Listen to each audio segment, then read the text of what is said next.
আজকের এই ভিডিওতে আমরা আলোচনা করব একটি গভীর অনুভূতির কবিতা নিয়ে, যেখানে ফুটে উঠেছে অপ্রাপ্ত প্রেমকে ক্ষণিকের জন্য হলেও নিজের কাছে পাওয়ার এক বেদনা ভরা কবিতা, যার নাম দ্য লাস্ট রাইড টুগেদার। কবির নাম রবার্ট ব্রাউনিং। কখনো কখনো জীবনে এমন মুহূর্ত আসে যখন আমরা যাকে বেশি ভালোবাসি তাকে পাওয়া যায় না, তবু সেই ভালোবাসার স্মৃতি ও অনুভূতি আমাদের মনে গভীর ছাপ রেখে যায়।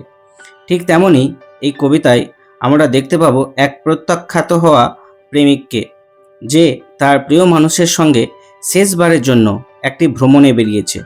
সে জানে এই ভালোবাসা তার জন্য নয়, তবু সে এই শেষ মুহূর্তগুলোকে উপভোগ করতে চায়। এই ছোট্ট যাত্রার মধ্যেই লুকিয়ে আছে মানুষের আবেগ, আশা, হতাশা এবং জীবনের বাস্তবতা। চলো তবে আজকের এই ভিডিওতে আমরা এই কবিতার কাহিনী, এর মূল ভাবনা এবং গভীর তাৎপর্য সহজ ভাষায় বুঝে নেওয়ার চেষ্টা করি। যেহেতু রবার্ট ব্রাউনিং দ্বারা রচিত দ্য লাস্ট রাইড টুগেদার এই কবিতাটি একটু বড় মাপের কবিতা, সেই জন্যে আমরা এই কবিতা সম্পর্কে দুটো ভিডিও পার্ট 1 এবং পার্ট 2 আকারে ভিডিওটা করব। তো প্রথমে আমরা রবার্ট ব্রাউনিং সম্পর্কে একটু জেনে নিই। রবার্ট ব্রাউনিং 1812 থেকে 1889। রবার্ট ব্রাউনিং ছিলেন ভিক্টোরিয়ান যুগের একজন প্রধান ইংরেজ কবি। ওনার জন্ম হয় 1812 সালের 7ই মে লন্ডনে। রবার্ট ব্রাউনিং মূলত তার নাটকীয় স্বগতোক্তি বা ড্রামাটিক মনোলগের জন্য এবং মানসিক চরিত্র চিত্রণ বা সাইকোলজিক্যাল পোর্ট্রেইচারের বিখ্যাত ছিলেন। ওনার বাবা ব্যাংক অফ ইংল্যান্ডের একজন ক্লার্ক ছিলেন। রবার্ট ব্রাউনিং ছোটবেলা থেকে খুব বেশি প্রাতিষ্ঠানিক শিক্ষা না পেলেও তিনি তার বাবার কাছ থেকে গ্রিক এবং ল্যাটিন ভাষার প্রাথমিক জ্ঞান পান। তিনি 1833 সালে নিজের নাম প্রকাশ না করে একটি রচনা প্রকাশ করেন, যার নাম ছিল পলাইন, এ ফ্র্যাগমেন্ট অফ কনফেশন। পরবর্তীতে অভিনেতা চার্লস ম্যাকরেডি এর উৎসাহে তিনি কয়েক বছর পদ্যনাটক রচনা করেন। 1841 থেকে 1846 সালের মধ্যে বেলস অ্যান্ড পমেগ্রেনেটস শিরোনামে বই আকারে তিনি 7টি পদ্যনাটক প্রকাশ করেন, যার মধ্যে উল্লেখযোগ্য ছিল পিপা প্যাসেস, লরিয়া। রবার্ট ব্রাউনিং এর সবচেয়ে উল্লেখযোগ্য রচনা হচ্ছে the ring and the book 1868 থেকে 1869, যেখানে তিনি 12টি খণ্ডে একটি রোমান হত্যাকাণ্ডের বিচারের প্রক্রিয়ার কাহিনী বর্ণনা করেছেন। তার বৈবাহিক জীবনে তিনি খুব বেশি লেখা লিখেননি, তবে 1852 সালে তিনি কিছু ভুয়ো চিঠির উপর ভিত্তি করে একটি প্রবন্ধ লেখেন, যার নাম ছিল পার্সি বাইসি সেলিজ। এরপরে তিনি প্রকাশ করেন ম্যান অ্যান্ড উমেন 1855 সালে, যেখানে মোট 51টি কবিতা ছিল, যেমন নাটকীয় গীতিকবিতা মেমোরাবিলিয়া, লাভ অ্যামং দ্য রুইন্স এবং এ টোকাটা অফ গালুপিজ, ও স্বগতোক্তি বা ড্রামাটিক মনোলগ যেমন Fra Lippo Lippi, how it strikes a contemporary and Bishop Blougram's apology ইত্যাদি। ভেনিসে থাকাকালীন তার ঠান্ডা লাগে এবং তিনি ভীষণ অসুস্থ ছিলেন। 1889 এবং ওই বছর ডিসেম্বর মাসে 12 তারিখে তিনি মারা যান। ওনাকে ওয়েস্টমিনিস্টার অ্যাবেতে সমাধিস্থ করা হয়েছে। লাস্ট রাইড টুগেদার কবিতাটি শুরু করার আগে এই কবিতাটির উৎস সম্পর্কে একটু জেনে নিই। লাস্ট রাইড টুগেদার কবিতাটি কবি রবার্ট ব্রাউনিং এর কবিতা সংকলন মেন অ্যান্ড উমেন, যা 1855 সালে প্রকাশিত হয়, তার একটি অংশ। এটি মূলত একটি স্বগতোক্তিমূলক কবিতা বা ড্রামাটিক মনোলগ। এই কবিতাটিতে অপ্রাপ্ত প্রেম, মেনে নেওয়ার মনোভাব এবং ক্ষণিক সুখের অনুসন্ধান, এই বিষয়গুলো ফুটিয়ে তোলা হয়েছে। এই কবিতায় একজন প্রত্যাখ্যাত প্রেমিক তার জীবনের প্রিয়জনের সঙ্গে শেষবারের মতো একসঙ্গে ভ্রমণে বেরিয়ে সাময়িক আনন্দ খোঁজার চেষ্টা করছে। চলো এইবারে তাহলে শুরু করি the last ride together, Robert Browning. I said then, dearest, since it is so. এখানে কবি বলছে যে আমি বললাম, তাহলে প্রিয়তমা, যেহেতু বিষয়টি এমনই। এখানে প্রেমিক তার প্রিয় নারীকে প্রিয়তমার সম্বোধন করে কথা বলা শুরু করে। ডিয়ারেস্ট এই শব্দটি দিয়ে বোঝা যায় যে প্রত্যাখ্যাত হলেও তার ভালোবাসা গভীর ও আন্তরিক। পরবর্তী line, since now at length my fate I know. আমি শেষ পর্যায়ে এসে আমার ভাগ্য জেনে গেছি। এখানে প্রেমিক বাস্তবতা বুঝতে পেরেছে, এটা মেনে নিয়েছে যে তার প্রেম সফল হবে না। সিন্স নাথিং অল মাই লাভ অ্যাভেইলস, যেহেতু আমার ভালোবাসা কোনো কাজে এলো না। প্রেমিক হতাশাগ্রস্ত হয়ে এখানে বলে যে সে এতটা ভালোবাসলেও তাতে কোনো ফল হলো না। Since all my life seemed meant for fails, আমার জীবনের সব স্বপ্নগুলো বিফলে গেল। এখানে প্রেমিকের কথা শুনে বোঝা যায় যে তার জীবনে যেন প্রধান উদ্দেশ্যই ছিল প্রেম, কিন্তু সেটা পূর্ণ হচ্ছে না। Since this was written and needs must be, এমন মনে হচ্ছে যে এটা ভাগ্যে লেখা ছিল এবং এটা অবশ্যই ঘটত। এখানে প্রেমিক হতাশ হয়ে স্বীকার করেছে যে এটা তার ভাগ্যের লেখনী, এটা তার ভাগ্যে হওয়ারই ছিল, কোনো মতে এটাকে পাল্টানো যেত না। My whole heart rises up to bless, আমার সম্পূর্ণ হৃদয় যেন আশীর্বাদ জানাতে উঠে এসেছে। অর্থাৎ প্রেমিক তার প্রিয়তমাকে দোষারোপ না করে তাকে শুভেচ্ছা জানাচ্ছে। Your name in pride and থ্যাঙ্কফুলনেস, তোমার নামকে গর্ব ও কৃতজ্ঞতার সঙ্গে শুভেচ্ছা জানাই। এখানে প্রেমিক প্রত্যাখ্যাত হলেও সে তার প্রিয়তমার প্রতি কৃতজ্ঞ, এখানে তার মহানুভবতার ঝলক বিদ্যমান। Take back the hope you gave I claim, আমি চাই আমাকে দেওয়া তোমার আশা তুমি ফিরিয়ে নাও। এখানে তার প্রেম ফিরে পাওয়ার আশা মূল্যহীন বলে প্রেমিক মনে করছে। Only the memory of the same, আমার কাছে সেই আশার একটি স্মৃতি শুধু থাকুক। প্রেমিক যখন দেখেছে তার ভালোবাসা বিফল, তখন সে তার ভালোবাসার স্মৃতিটুকুকে আঁকড়ে ধরে রাখতে চাইছে। And this beside if you will not blame, এবং এর পাশাপাশি যদি তুমি আমার দোষ না ধরো। এখানে প্রেমিক তার শেষ অনুরোধকে বিনম্রভাবে প্রকাশ করেছে। Your leave for one more last ride with me, তুমি কি যাবে আমার সঙ্গে শেষবারের মতো ভ্রমণে।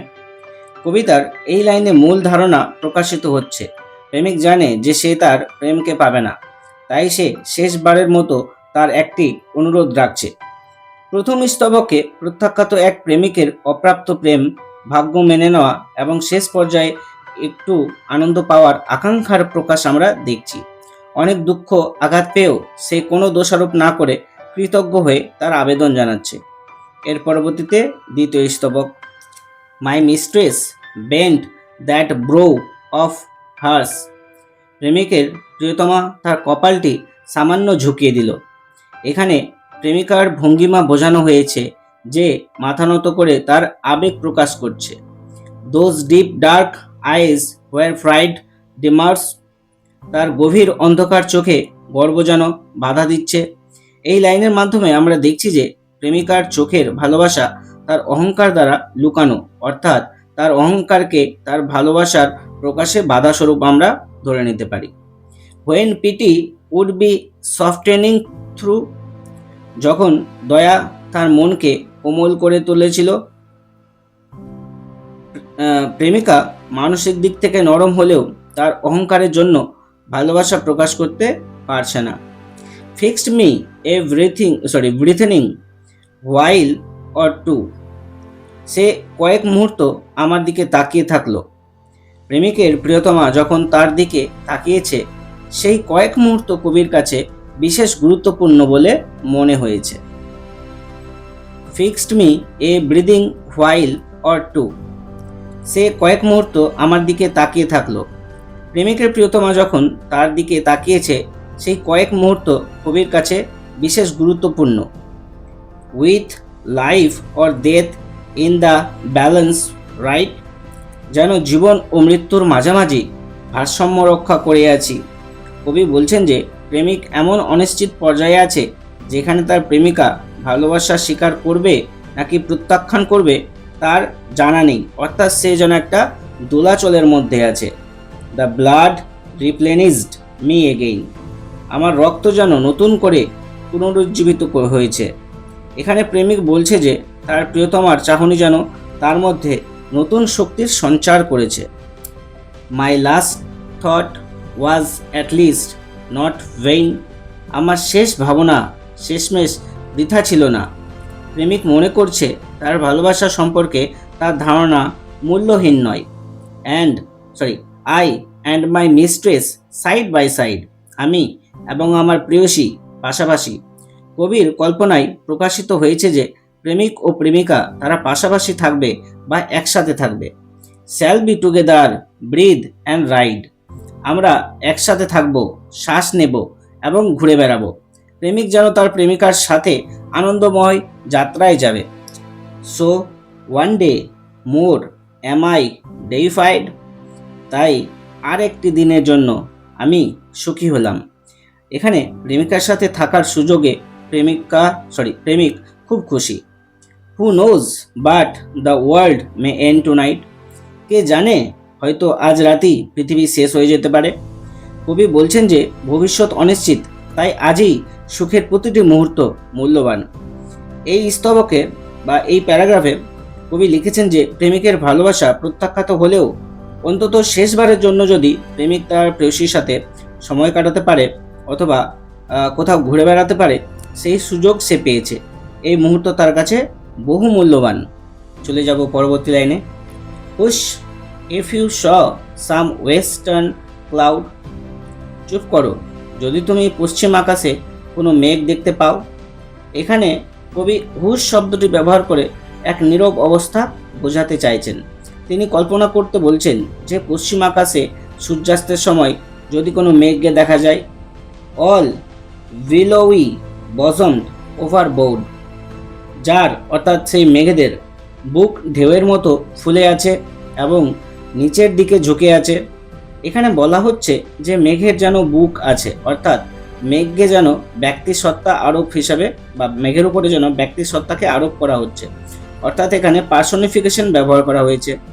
আবার বিলোই বজন্ট শব্দটি দিয়ে মেঘের ঢেউয়ের মতো যে আকার, সেই আকারকে বোঝানো হয়েছে। বাই মেনি বেনেডিকশনস সান। যেন বহু আশীর্বাদে সূর্যের আশীর্বাদে নতজানু। এখানে সূর্যের আলোকে আশীর্বাদের সঙ্গে তুলনা করে প্রকৃতির সৌন্দর্যকে আধ্যাত্মিক অনুভূতির সঙ্গে যুক্ত করা হয়েছে। And moons and evening stars at once.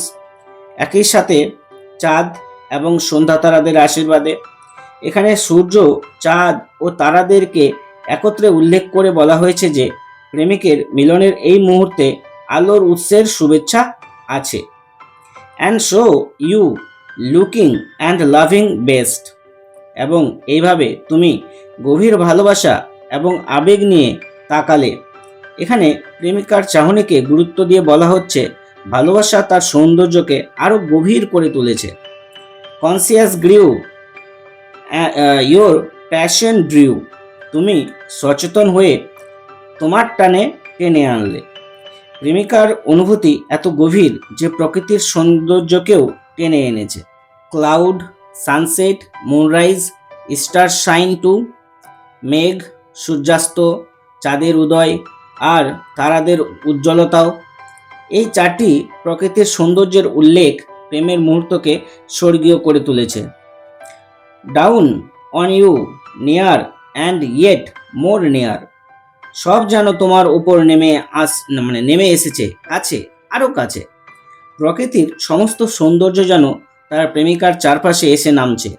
এখানে এটি একটি অতিরঞ্জিত অর্থাৎ হাইপারবোল হিসাবে ব্যবহার করা হয়েছে।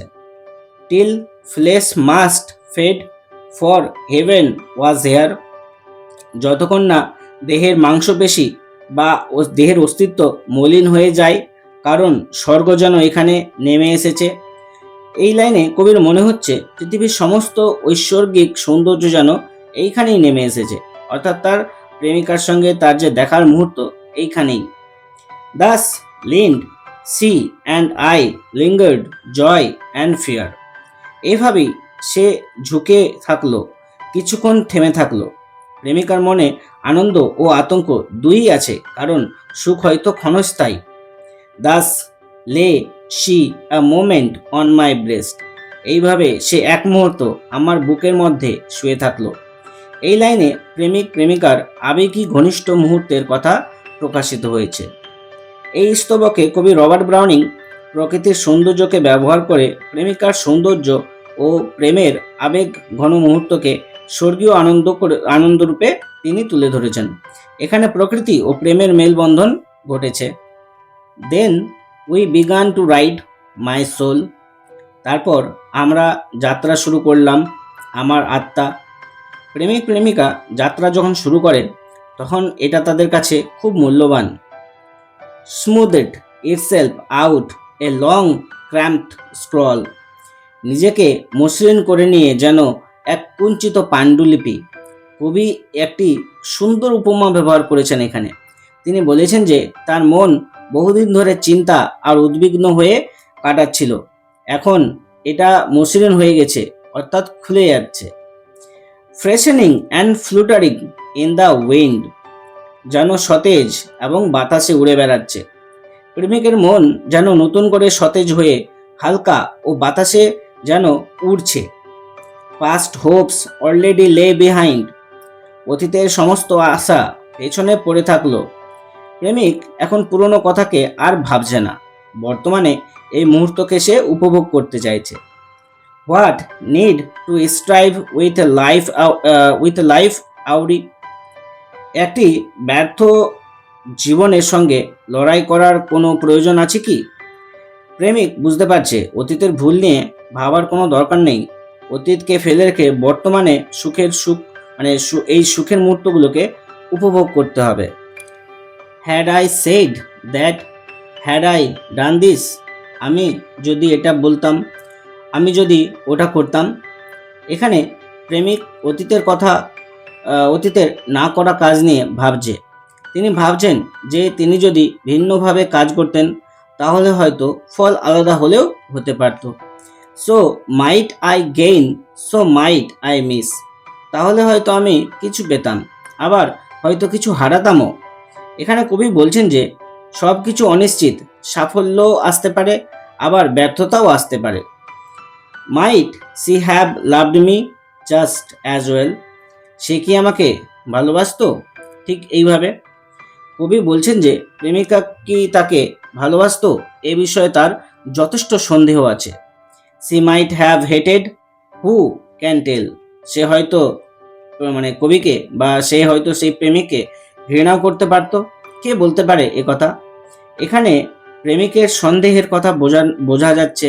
এছাড়াও মানুষের সম্পর্কের জটিলতা ও অনিশ্চয়তার কথা পরিষ্কার করে বলা হয়েছে। Where had I been now if we worse befell. আমি এখন কোথায় থাকতাম যদি কিছু খারাপ হয়ে যেত বা ঘটে যেত? বক্তা ভাবছে যে যদি তার জীবনে খারাপ ঘটনা ঘটলে তার কি পরিণতি হতো বা তার কি অবস্থা হতো। And here we are riding, she and I. এবং এখানে আমি এবং সে, আমরা ঘোড়ায় চেপে ঘুরে বেড়াচ্ছি।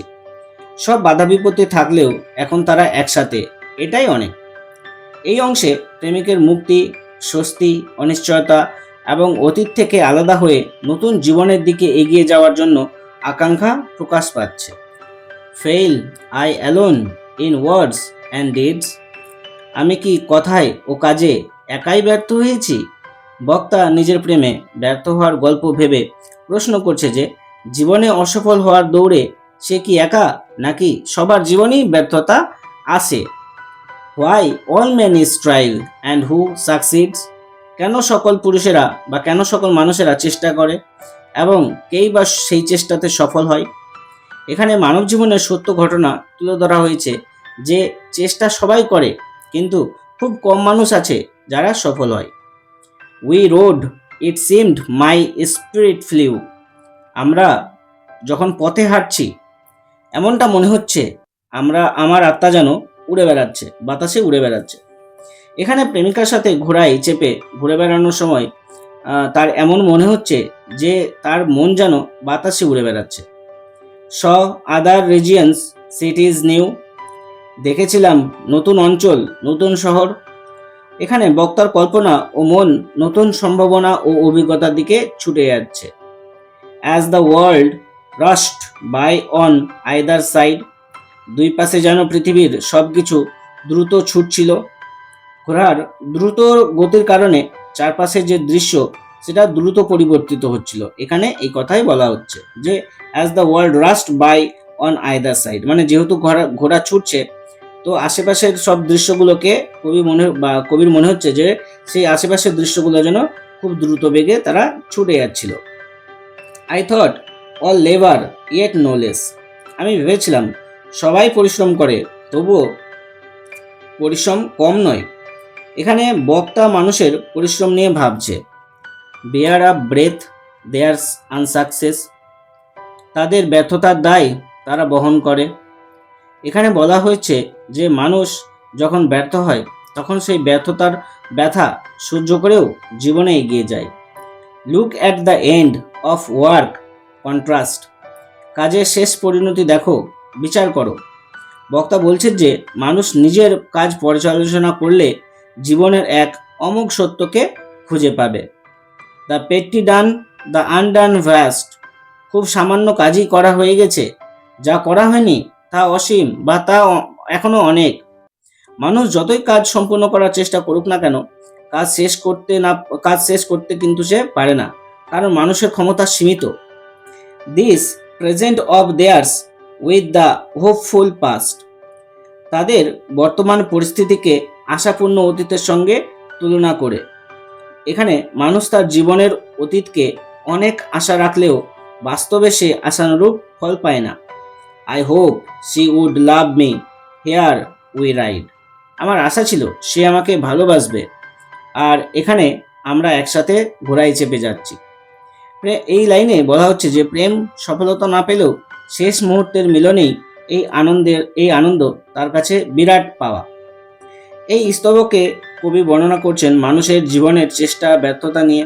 মানুষ অনেক আশা নিয়ে জীবন শুরু করলেও অনেক পাওয়া না পাওয়া, সফলতা ব্যর্থতার মাঝে ছোট ছোট আনন্দের মুহূর্তগুলোকেই বিরাট প্রাপ্য বলে মানুষের মনে হয়। এই পার্টটা এখানে শেষ করছি। এর পরবর্তী পার্ট খুব তাড়াতাড়ি আমরা আলোচনা করব। ধন্যবাদ।